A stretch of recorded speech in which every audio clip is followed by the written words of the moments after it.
Hi there, and happy Video Monday. This is Maher. This week I'm coming at you from crazy smoking hot Mexico. And I know that's a little bit of a tease for me to say when some of you are living in places where it's still quite miserable. So I'm sorry about that, but please know I'm sending you sun and heat and even some sweat. So this week, you guys, I'm going to be answering some of your questions that you submitted to me in our Facebook group. So let me just get right on into it. First one, what is better for the body for general health and maintenance, a ketogenic diet or a vegetarian diet? So first of all, they're very different things. So you can actually be vegetarian and on a keto diet, or you could be non-vegetarian and on a keto diet. So the first question I would have for you is, do you want to be vegetarian or not? Is that important to you because of your values, because of your beliefs? How does your body feel on the plant-based diet? All these things need to be taken into consideration about whether it's right for you or not. It can be a very, very healthy diet. A well-formulated plant-based diet can be brilliant. There are also people who go vegetarian and they end up very unhealthy because they're relying on processed foods as opposed to natural foods. So both can be great for your body, for general health, and when it comes to maintaining it, both can work and both could become problematic. Sometimes people will feel fantastic on vegetarian diet for 5-6 years and then find themselves crashed and burned and with lots of deficiencies and that kind of thing. Other times people will thrive brilliantly for their lifetime. When it comes to keto, same kind of thing. Some people do really, really well on it for several years and then find themselves with hormone imbalances. Other people will find them working really well when they have a lot of weight to lose, but once they get to a certain point, it kind of seems like it stops working. So it really will depend. If you want to be plant-based or not, you can, with either one of those, you could try a keto diet. I would just say to make sure you really learn about it before you jump in. I actually have a couple clients right now that I'm coaching into ketosis because you're teaching your body to run an entirely different metabolic machinery. And if you jump into that, you could feel really lousy and possibly jump to the conclusion that it didn't work for you when maybe it could have. So if you want to do it, learn a lot and then do it right. Get someone to help you, or again, just, make sure you really know what you're doing. Depends on your goals. If you have a lot of weight to lose, it might work really well for you. If you're super, super active, it might be trickier, at least at first. The keto diet can have a ton of benefits in terms of endurance sports and endurance training, but that comes after the adaptation phase.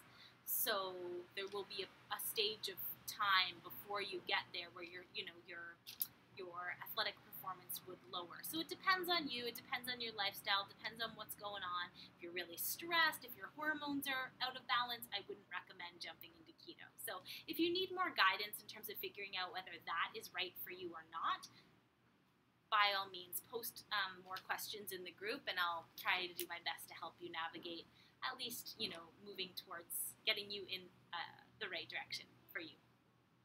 Next question. I stopped eating meat about a month ago. I've noticed my tofu intake is higher. It's gone from none to 2 to 4 times a week. I've read both pros and cons of the tofu stance. What's yours? Also, what else should I be paying attention to for overall nutritional balance? Great question. So this person has gone plant-based, and they're wondering in terms of overall nutritional balance what they should be concerned about. When going plant-based, usually your protein levels will drop. So you may want to take a look at protein levels, making sure that you're getting an adequate amount for you in your life and how active you are.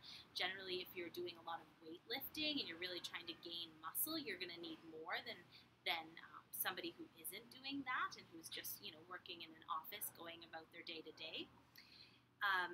B12 is obviously critical if you're moving to a plant-based diet because it's much, much less available. You do get some in algae, you do get some in nutritional yeast, but not a lot. So really you want to be mindful of your vitamin B12 intake. A few other things to really just be mindful of are that you're getting an adequate amount of iron, zinc, selenium, and vitamin D.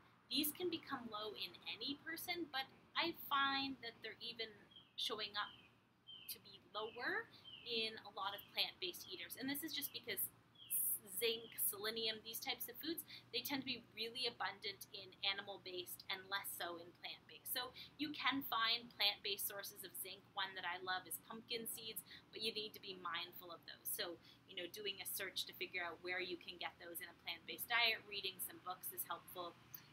There's a book called Becoming Vegetarian. She also has Becoming Vegan.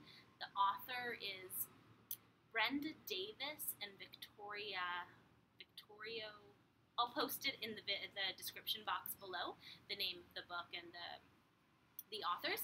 But that's a great book for moving into a vegan diet or a plant-based diet without developing problems. It really lays everything out nicely. So with regards to the tofu, pros and cons, you've read pros and cons, what's my stance? So my stance is soy, it can be problematic to hormones. We have all heard this, but is it true? I personally found it to be true with myself. I can have, sorry, I don't know why I'm itchy. I've personally found that as my soy increased, like if I have soy once a week, I'm fine. But there's been times where just because of convenience, I've been having it 4 times, 5 times a week, and I did notice that month my periods were a little bit off. My hormones were, my PMS week, I should say, was off. It was stronger. It was worse. So for me, I know that soy isn't so good. I even watch flax for the same reason. A lot of people will say that flax actually balances your hormones and the phytoestrogens. For me, I found it seems to cause the opposite result. So that might not be you, but I personally find, I have some soy. I'm not allergic to it. I don't have any problems digesting it. My stomach feels fine from it. But I do notice my hormones go wacky if I don't monitor my intake. So what I would suggest to you is see how you go. Now that you've been doing that, 4 to 5 times per week for I don't know how many weeks it's been, see how your period is this month. If your PMS week is, or your period in general, if either of them are out of the ordinary for you, then the soy might be something to look at. If you've been extra stressed, that can throw things off too, so you might have 2 variables there to consider, but really you'll have to just observe your cycles and see if they get thrown off. Some people find that soy intake, as it increases, their cycle lengthens, so they're starting their period later than they would have. So all these things can be signs that your hormones have been a little bit affected by that food that you're eating. When eating soy, I would recommend you go for either fermented soy, tempeh, or eat the actual soybean itself, as opposed to going into the more processed versions of soy like tofu, soy milk, that kind of thing. Try to stick with the most natural source you can find. So that's soy. I'm just thinking if there's anything else I need to say on that. If you're really craving it, that might be your body's way of saying that you need more protein. So you might want to look at how much protein you're currently taking in each day. You might want to add, a protein shake, or add some extra nuts if nuts work for you, or beans, wherever you can increase the protein in replace of the soy. If again you're noticing that you're having a problem. Next question. Would love to know your thoughts on how to get adequate potassium from natural food sources. Spinach, kale, 10 cups per day.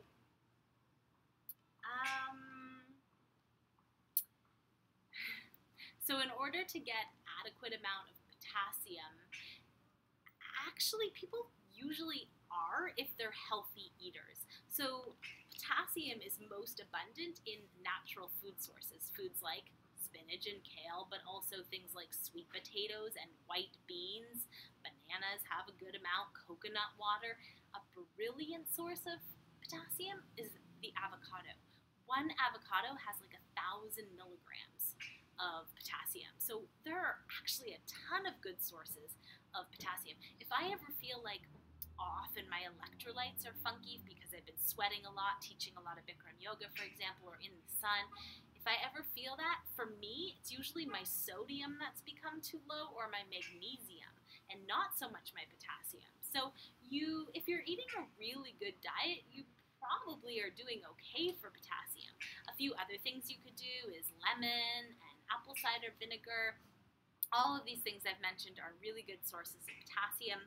This person was also referring to, they're taking in a lot of spinach and kale to get their potassium, and they're worried about oxalic acid. And because I don't want to ramble too long in this video, I'm going to post some information about oxalic acid in our Facebook group, and we can continue that part of this discussion there. I think it's something that you don't want to completely disregard, but I don't think it's something that you need to super stress about either. Stress is the worst for everything. So trust that, if you're not doing if you're relying on spinach and kale as your only potassium sources, yeah, there might be an issue with oxalic acid. But if you're mixing it up and you're getting, you're eating some salad every day and then a bit of spinach in your smoothies and stuff, I don't think you have to worry that much. But again, I'll post some more information about that in the group in the next few days. So potassium, again, avocado, brilliant.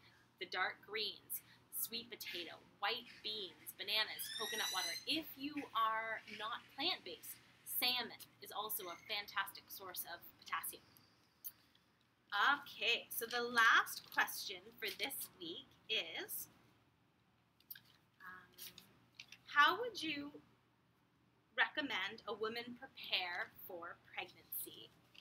So first of all, congratulations on your decision to try to get pregnant, and I hope you have a beautiful, healthy, amazing baby soon.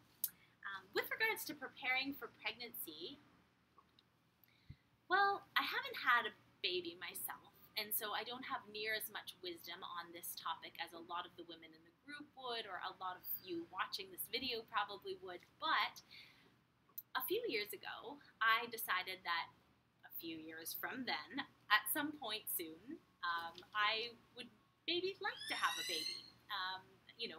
Maybe by the time I was 35 or something like that. I'm 33 now. So this is how I felt.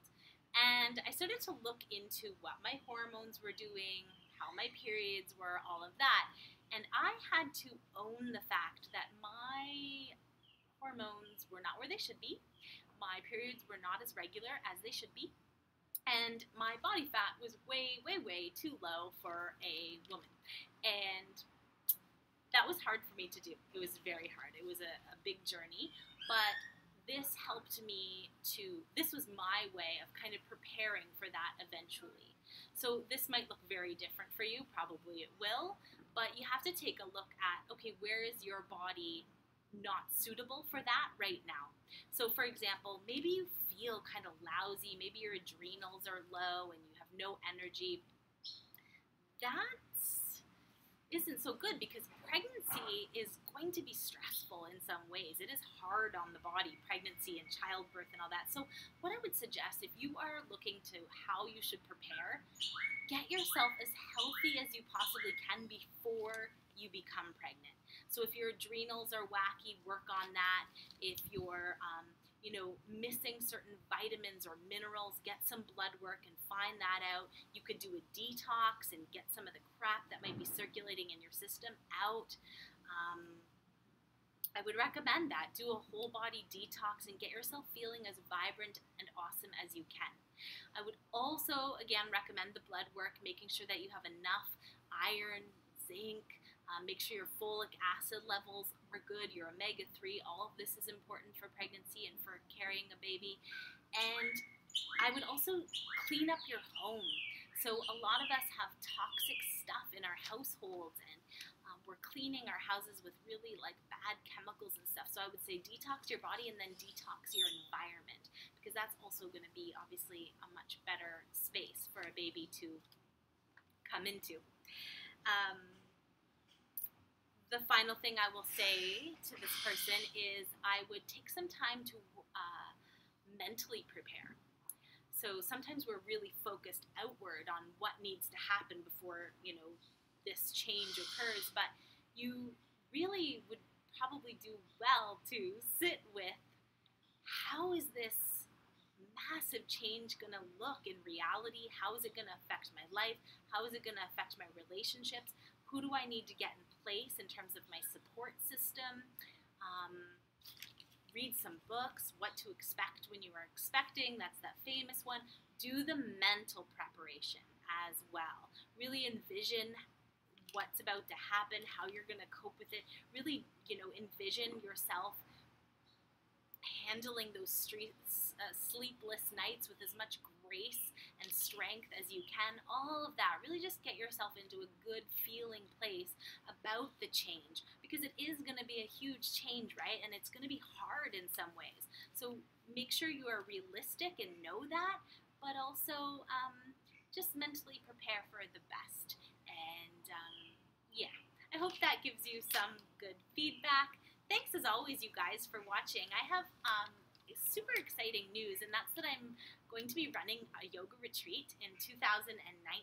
I've been talking a lot about that in my group and on my other platforms, but if you are interested in joining me for crazy amazing 7 days of beach and lots of yoga and nutrition workshops, please join my group and you will be able to receive all of the details there. So stay tuned for that. Hope to see you there. Hope to connect with all of you more. Thank you for watching, and I will post the link to that book I mentioned below. And what else am I forgetting? Hopefully nothing. Have a great week. Bye, guys.